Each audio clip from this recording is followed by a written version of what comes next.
I the asshole for calling the police on my dad? I, female, was 14 at the time, but I wanted to say some context before I start the main story. Ever since I was young, like maybe 1 year old, I had a comfort cloth that I carried around everywhere. Every time I would feel stressed, I would use it to regulate my breathing. This cloth is extra important to me because my mother gave it to me and used to wrap me in it all the time.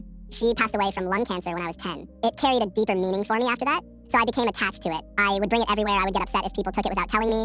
So now that there's context, I am going to explain the main story. One morning, when I woke up, everything was going well. Me and my sisters were getting ready for school, and nothing was wrong until I realized my comfort cloth was missing. I freaked out way more than I usually do because, funny thing is, after this whole ordeal, I realized I was on my period, which may be the reason why I couldn't really control my emotions. And suddenly got angry at my grandmother for taking it without telling me. I started to cry because I had a really important test that day and needed something to help me with my stress. My father started yelling at me, saying how I was overreacting and how it wasn't that big of a deal. That made me really upset because he didn't understand the mental part of my problem. So I yelled back. It was a whole argument, a big one. I don't remember all the details, but he suddenly threatened to throw my comfort cloth in the trash, and that scared me so bad and made me reach my breaking point. It was the last thing I had of my mother. So then I screamed and said, if you throw it away, I'm going to leave. And then he said, get out, super loudly. So without thinking, I rushed into the bathroom and took my cloth. He didn't throw it away and ran out of the house. But then I realized I needed my phone. So I walked back in to get it. He said, what are you doing? And I said, if I'm going to get out, I need my phone. Then suddenly he rushed toward me and put both his hands on my neck in a choking way. My grandma had tried to get him off me, and when my older sister entered the front door, she did too. Long story short, after about 2 hours of walking around,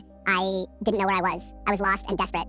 There are a lot of homeless people where I live, and a lot of people who do drugs and stuff. It was really scary. And so I went to an urgent care that was conveniently where I was walking and asked the lady at the front desk if I could use their phone to call 911. When 911 arrived, they talked to me and asked for my father's phone number and the address of my home. When I gave it to them, they drove me to my school. They gave me their info card and requested the attendance office call my older sister up for questioning. When I saw her, I broke down into tears. However, when she saw the officer, she immediately said, you call the cops on Dad? That made me feel a little upset. After a while of taking, I was sent on my way to third period. My older sister walked me to my class before going back to her own since our classes were by each other. I had to go through the rest of the school day like normal. It was hard. I didn't know how to react to all of it. The officer told me it was safe to go home, so I did. And when I got home, my dad wasn't home, so I just ate and showered. When he did come home, and it was nighttime, he sat all of us down. He said he was sorry. It was a bullshit apology because he started victimizing himself, and then went on about how he didn't like the law because they were threatening him with child services, and he said they always overreacted.